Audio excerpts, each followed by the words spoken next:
For over 20 years, All-Star Collision has been providing quality work and customer service with honesty and integrity. So when you're in an auto accident and need quality repairs done as quickly as possible, go to All-Star Collision, the kings of wreck and roll. Welcome to the Break It Down Brown Show. I'm your host, Marr Brown, hence the name Break It Down Brown. This is a show where we take everyday life issues, challenges, and questions and break them down. The point of the show is not to change your opinion about a particular subject, rather to change your perspective about it. Today we are going to break down an issue that has caused marriages to split up, friendships to break apart, relationships to crumble, and even wars to break out. That issue is conflict. We have all experienced conflict at one point or another and are dealing with the negative consequences of a disagreement. My question today is, why do we have conflict and what can be done to avoid or effectively deal with the conflicts we have with other people? Let's break it down.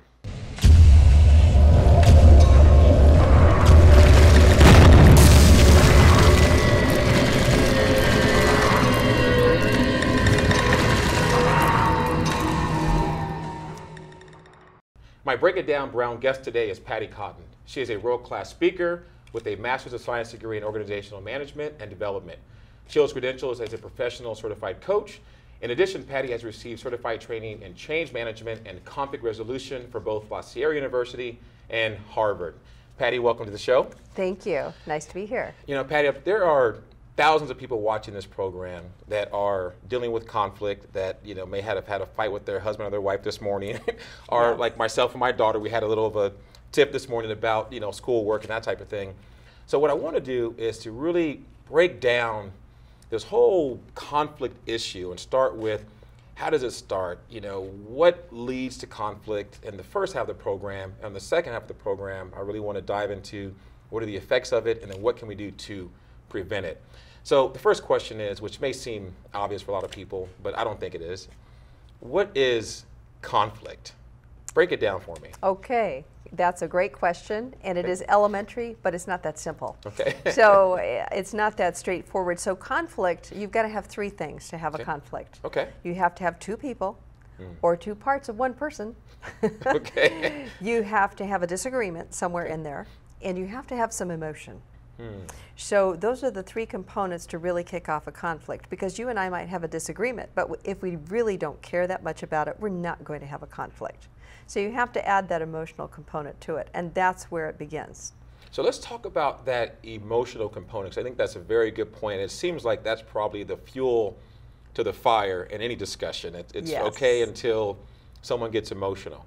So talk about that. What triggers that, and what are the signs of it getting sort of out of hand? Well, the signs of it are, if you, probably what prompts it, let's go there. Okay. What prompts it might be your interest. If you have a vested interest in something and you want to protect it, of course, if I come along with something different, you want to protect your interests. So that might provoke a little emotion. Okay. So it might be over your interest, perhaps a role of power that you play, or something like that. But it has to be something that assures you of your safety and well-being. And you have to perceive that as a threat. Okay. So that's part of it. Something that disturbs your flora and fauna, if you will, of you, right? Right. Okay. Well, there's I write a lot about the ego. Yes. And as you're talking, I keep hearing the ego come up in my mind. And Absolutely. And what I've written about, there's two sides of the ego. One is when you're struggling and not happy about something. Right. The ego says it's not your fault, and I could see you smiling about that. May be a part of this conflict issue with the emotional side. The other part is, which may not be for this show, but is when you're doing well, the ego says I can coast. That's right. I can cruise, and you stop doing the things that help you to be successful. So let's save that for the next show. Okay. Let's talk about the defensive mechanism, because it sounds like that's what you're saying in terms of there's this emotional thing that gets kicked off and people want to protect themselves. So speak to that a little bit. So anytime you perceive that your safety, your well-being, or your interests are being threatened, you might stand up and take notice, and it's going to evoke a little bit of emotion for you. So that's where the conflict arises. The crux of a conflict is whether or not people are willing to listen to each other and to converse about that. And that may be a deciding factor for whether the conflict goes forward or there's better understanding. Jamar, one of the things that people think is that conflict is bad. But I will tell you that conflict is fabulous. Interesting. Okay. Conflict is fabulous because it allows you an opportunity to grow, to come closer together, to perhaps expand your emotional intelligence, if you will, and you will never be without conflict. It will never be a conflict-free world. Right. So we have to get over it and perhaps look a little differently at conflict, saying, you know what? This is an opportunity for growth, rather than, oh no, it's a thing I want to avoid or I have to deal with. Okay, well, let's do this, because on this show, and I'm going to press you a little bit on this, Patti, because I like to break it down. Let's look at a real world scenario that we all deal with. Husband and wife. Yes. You know, the divorce rate is 50%, and I would imagine a lot of that is due to conflict that goes unresolved and emotions and things like that. But it's natural in a relationship for two people to have a disagreement. So if you were coaching someone, knowing that there's an emotional thing that kicks in with a person that can lead to conflict, what would you tell that husband and wife that, you know, have had disagreements and conflict? I would say to first of all, I'd ask each one of them to listen to the other's story. There are always stories. The stories we tell ourselves about the situation can be very different from the story that the other person has about the same situation. And a lot of times, if we can tell our stories together, we will discover that there's a lot of error. There's a lot of presupposition or assumption. And so to be able to be heard and to tell one's story and be acknowledged for one's emotions is very important. You won't get any farther in a conflict until you acknowledge someone's emotions. Well, and the story concept is interesting because I have this idea about history that you break the two words apart as his and story. So you could take the same event and you have completely different perspectives based on who's writing it. So when I hear you say story, what I want to probe further into is truth. Because there's the story and then there's the truth, and sometimes they can be very convoluted. So in that relationship, one person may see it a certain way and that's their story. It may or may not be the truth of the situation based on whatever's going on with them. So let's break it down a little bit more. Okay, so let me give you a scenario. A man's riding on a train at night with about 3 really unruly, messy, and loud screaming children. They're throwing food all over the train. It's obvious that he is the father. He's tired, he's not paying attention, and a lady across the way is saying, what a bad father. These children are making noise, they're throwing food all over the place, why doesn't he take care of them? He must be a terrible father, he doesn't have control of his children. They all exit. As they exit, she hears him say something to one of the children that tells her that they just left their mother at the hospital. She just passed away, and he's blown away. So her paradigm has completely shifted. It has gone from bad father to, oh my gosh, now I understand. So let's go whiteboard, if you will. Let's say that on the whiteboard there are a bunch of dots, and each one of those dots represents a fact about a story. So let's say this point is there was a red car. Another point is intersection, another point green car, another point dog, another point bystander, and so forth. If you have 20 people watching that intersection, seeing these things converge, you will get 20 different stories because they're standing from a different vantage point and they will only see some of the dots. They don't see all of the dots. So there's your truth, my truth, and the truth. And it's probably somewhere in the middle of everybody's story. Somewhere in the middle, that's right, that's right. So how do we get to the other side? It sounds like you're saying to set your story aside for a second and try to hear the other person's story first. Is that what I'm hearing, or is there another step that I may be missing? I think there's also interests, and I'll say it this way: there were 3 businessmen who were all after this particular mandarin orange that only grew down in South America in one place, and they were competing for it. They were purchasing thousands of dollars worth of acreage, and they were trying to get there before the other two would get there. And these were all billionaires, and they each wanted this orange, and so they were fighting each other. They were doing each other dirty. There was all kinds of sabotage, if you will. Lo and behold, when we sat them down and talked to them, one of them only wanted the skin for something he wanted to do in the laboratory. One only wanted the fruit, and one wanted the seeds. What would have happened, Jamar, if they had sat down to say, well, what is it you want out of it? What is it I want out of it? They could have come together, and they could have avoided so much conflict, so much hurt, so much damage, and many dollars wasted.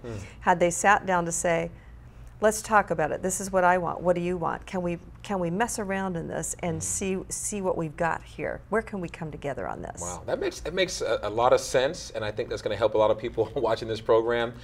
But then there's a side of because I do a lot of business coaching, and I remember I was coaching someone, and he was kind of unruly in the company, someone that was let's use the right language, was a jerk. A bully boss. Quite frankly, a bully boss. Yeah. And I was hired to coach this person to understand, and this person told me one day, as we were talking, I was trying to help him see how his behavior was causing conflict in the organization. He said, Jamar, that's just how I am. And that's such a rich statement. and I said, really? You're really a jerk? Yeah. Anyway, but, I like to be honest with people that I work with. But that was his statement. That's just who I am. Right. So when somebody says that, because a lot of people say, that's just who I am. I'm this way or I'm that way.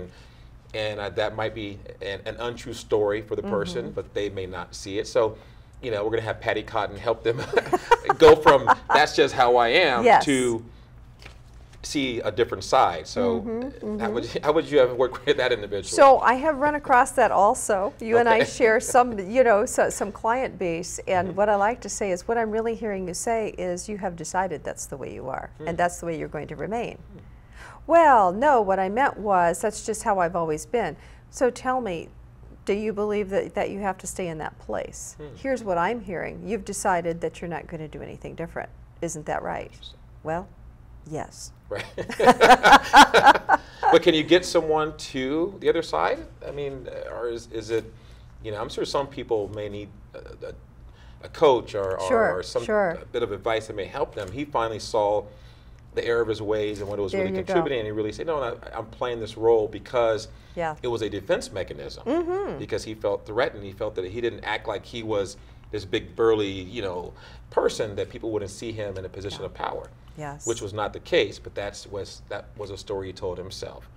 So what else would you tell someone who says, because a lot of people, we get older, we get set in our ways, and we think, oh, this is how I am, I grew up this way, and this is how I was raised, and this is how it's going to be, and they may be missing the mark a little bit in terms of working well with others. So, well, I often ask them to step out and pretend that they're sitting next to themselves, and I say, what would you counsel a colleague if he said that? And invariably what I will get is, well, I'd tell them, well, you don't have to stay that way.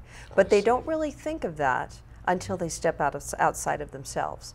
Number one, they have to step outside of themselves, and number two, they have to have a vested interest.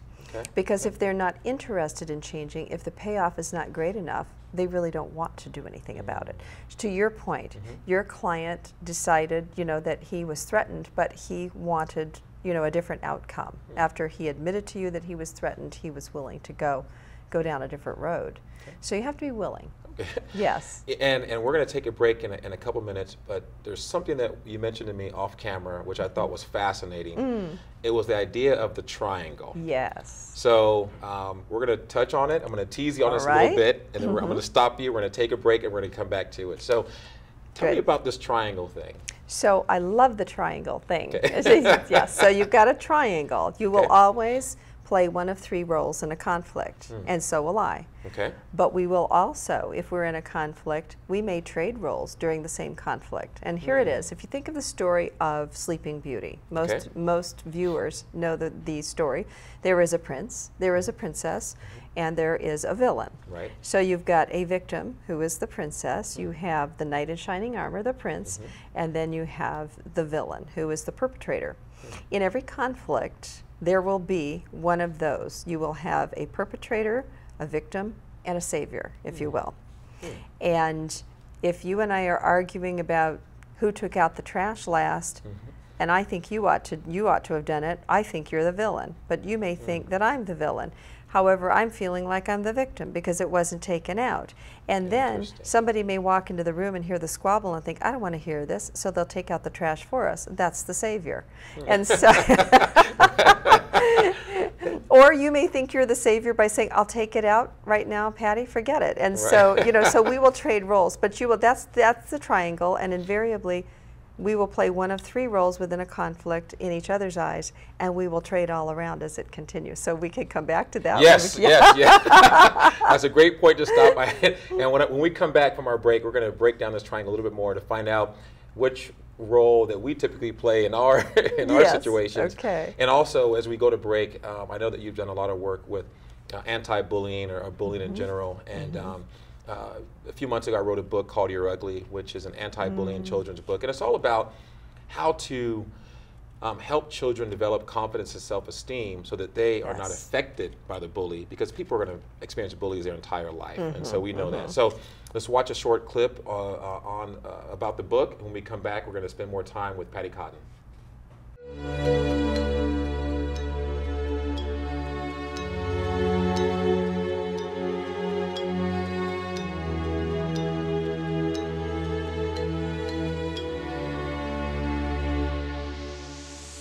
Written by popular keynote speaker and author Marr Brown, You're Ugly is an inspirational story of how children and adults can conquer the negative effects of verbal abuse. You're Ugly tells the story of little Jimmy, whose life is forever altered after being verbally abused by other children. The decisions he makes from this fateful day takes him on a journey that ultimately reveals why the best response to being called ugly is, thank you. Order your copy of Marr Brown's acclaimed book, You're Ugly, at any of the following online destinations. And be sure to visit facebook.com, You're Ugly, Thank You. To book Marr Brown for an eye-opening and engaging interview, or to have him speak at your next event, go to JamarBrown.com. You're Ugly is dedicated to all the children who have ever been negatively affected by the harsh words of another child. Remember, you have the power to control your thoughts, which means that you can control your life.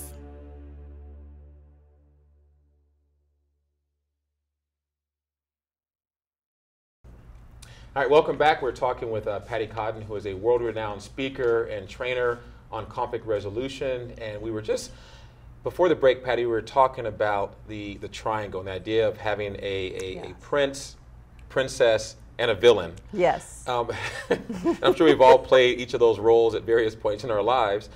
How do we know which one we are during a conflict or at the start of a conflict? Well, that's a great question, Jamar. So, in the beginning, we know who we are. We're always the victim, aren't we? Somebody's doing something to us. This is a conflict, and we have to fight for our rights or our interests. But if we will step out for a moment to take a look, to listen to the other's perspective, if you will, we can see that perhaps they feel like they're the victim as well, and that they see us as the villain. So if we're able to take that perspective taking, if we're able to step outside our own shoes and sit on that other chair and say, what is this person's story? What is happening in their minds? And we're big enough to listen, we can see that to them, we look like the perpetrator. Interesting. You know, one of my favorite authors is Dr. Wayne Dyer. Oh, yes. I mean, I'm fascinated by Dr. Dyer. And one of his quotes that I try to think about every single day, whenever I find myself sort of thinking I'm the victim in an argument or a conflict, and I remind myself of what he said, and that is, don't get mad, get curious. And that speaks to your idea of interest. And so I try to use that as a daily mantra. Don't get mad, get curious. What is this person really trying to say? Or the bigger question is, what have I done to contribute to the way that they're behaving? Easier said than done. Easier said than done. So let's talk about, how do you get to that point of looking at yourself and saying, what have I done to contribute to this? Because that's very difficult for a lot of people, and I would imagine that's one of the main reasons why why conflict doesn't stop initially, because people look at how I've been wrong versus what have I done. Exactly. Okay. What is So- my part in the story? So as we talked about a little earlier, Jamar, the first thing when I sit with a client, if I'm doing some conflict coaching, which I also do besides the executive coaching, is I want to hear their story. Okay.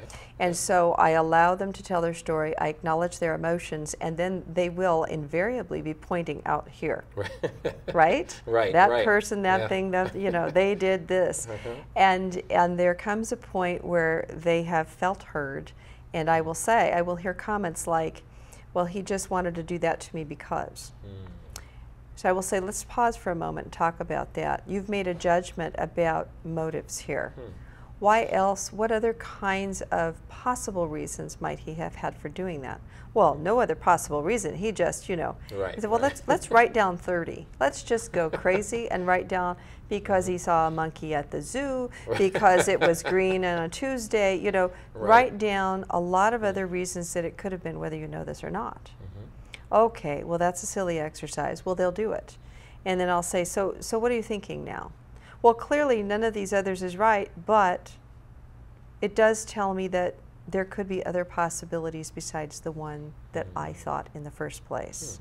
So what I try to get them to do is to break outside of those, the blinders, if you will, that keep them focused on he's doing this to me or she's doing this to me. Right. Could there be another possible reason? Let's explore. Then the next step is to say, what do you think that person is telling themselves about the situation? Well, I don't know. Well, let's explore for a minute. Let's pretend that you step outside of being you and take a look at these two people. What do you think he might be saying to himself? Well, I guess he might be saying that, you know, I really came in and asked him last minute, so he couldn't do the kind of job that he does normally in the office. And truth be told, I do that a lot, so I'm kind of surprised that he's not mad at me right now.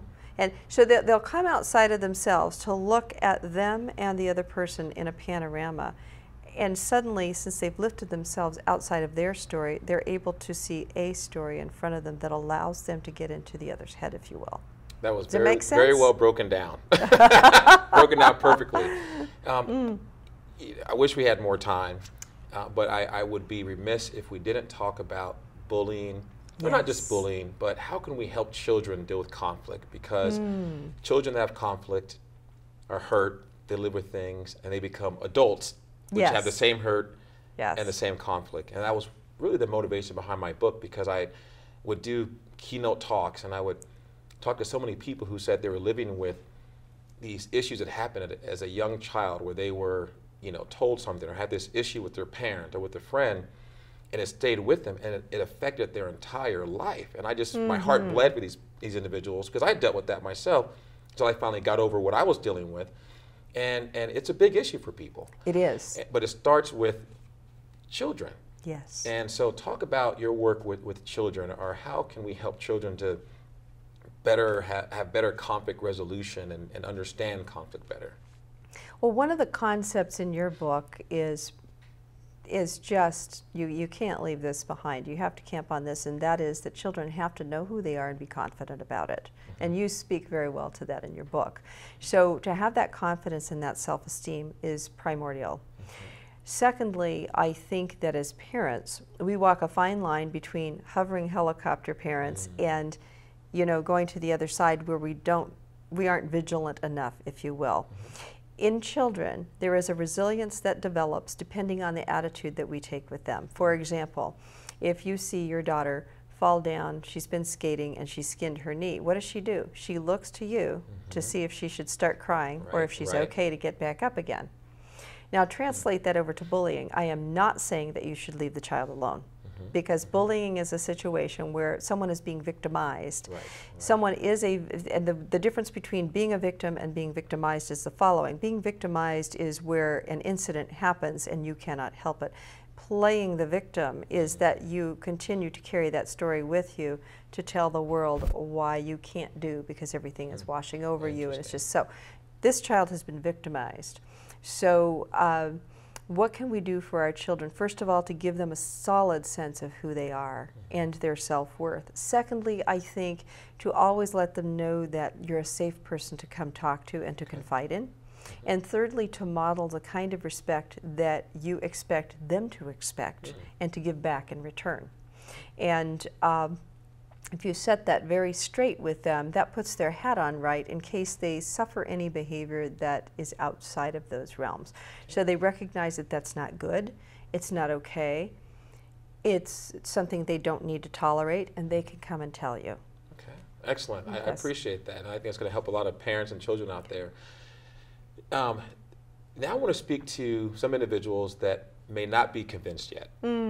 They may still be sitting there saying, you know, this is who I am, and you know, it's somebody else's fault, and I think one of the things that I want to touch on that may affect those individuals are the effects and the effects of conflict. We talked about in my book how a child, you know, and it's my story, gets called a name and they live with that name their entire life, and they make decisions based on how they feel, based on a conflict they had at a young age. And, you know, whether it's a husband or a wife, and because what happens is when there's conflict, there's a ripple effect. It doesn't affect just that person, it affects when they go out to the workforce, when they go with their friends, or when they're talking to other people. And so it affects the lives of tens of thousands of people just based on one incident that happened. So let's talk to those individuals that may need a different perspective, a different way of breaking it down about conflict resolution, and talk about the effects of unresolved conflicts on the villain, the princess, the prince, and then those around the castle. I guess we're using Disney absolutely. Themes now, but that's fine. Go to Disney. That's right. So let's talk about the effects of the villain. The villain carries a lot of guilt. I have a colleague who did a study on high school bully girls.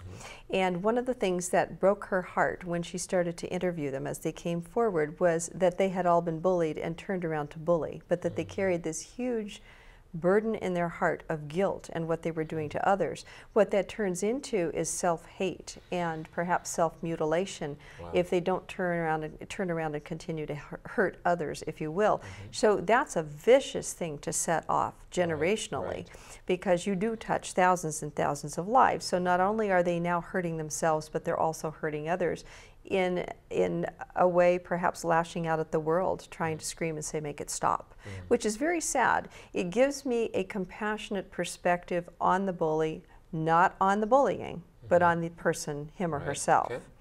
And so that's an intervention in itself. Then on the victim, you know, we all carry our stories to try to make sense of them. And I run into a lot of clients in upper management and C-suite who are still carrying these victim stories, if you will. And the stories they tell themselves keep themselves playing very small in a number of ways. They won't speak out or speak up for their own children because they are still back there remembering how it was for them. So they don't know how to stand up and speak up, which passes that on. They don't stand up or speak up in the workplace when they see unfair treatment or discrimination, and so forth and so on. So that's the victim. And then the savior. The savior is also a ripple effect too, if you will, the knight in shining armor. And that's this, that when you come to a role where you feel that you are worthy only if you intervene and stop things and save things, you will continue to do that and teach others around you to do that. And where that is detrimental is if the other people can take care of themselves, but you continue to jump in, you don't give them a chance to become adults, even if they are adults. You don't allow them to stand up and actually flex those muscles of, I am actually an adult and I need to do something about this myself. So, Patti, incredible discussion. Before we let you go, I know that you are a highly sought after speaker, and you travel all over the country and you do webinars and seminars. Can you provide your contact information so people can get in touch with you? Absolutely. You can find all my information at patticotton.com. So that's PATTICOTTON.com. for executive coaching, speaking, workshops, and all that you've described. Okay, excellent. And I want to share one final story before I do my wrap up. Yes. This is for the parents out there, and I'll give the basic backdrop. I grew up with 3 brothers, no sisters, so obviously a lot of testosterone floating around in the house and things getting broken left and right, and you know, typical all-male household. When my mom was there, but she was dominated by all the boys. And so when my wife and I were having a child, we found out we were having a daughter. I didn't know what to do. So fast forward a few years, and I was home one day, and she came home from school, and she had homework, and it was math homework, and she was kind of doing okay, but my energy was, look, we got to get on this. So I was pushing and pushing and pushing and pushing to the brink of she started crying. Yeah. And it just broke my heart as a parent. And so I called one of my best friends. I said, I feel terrible. What did I do? And he said, Jamar, he said, everyone is not like you. Everyone doesn't respond to this aggressive sort of approach, especially a young daughter. Make it fun. Look at her perspective. And so I had a complete change. I bought this whiteboard, and we started playing math games. I made it fun, and she would come home from school, and I would say, teach me what you learned today, and I would be the student, she would be the teacher. Literally, Patti, overnight, her grades went from C average to A's, and now she's an A student. So wonderful. For anyone listening that heard our discussion, that is a power of what you teach. That is a power of what you're doing. If we really break it down within ourselves, take an interest in the other person, hear their story, and I just want to thank you for all that you're doing, because you're definitely changing lives. Thank you very much. Thank you, Jamar. Thank you. To watch more Break It Down Brown shows or to suggest topics for me to break down, please visit JamarBrown.com. That's JAMARR Brown.com, or call 949-371-9077. Also, to learn more about having me as a keynote speaker, personal coach, or business consultant for your organization, please visit JamarBrown.com, or once again call 949-371-9077. Thank you for watching Break It Down Brown.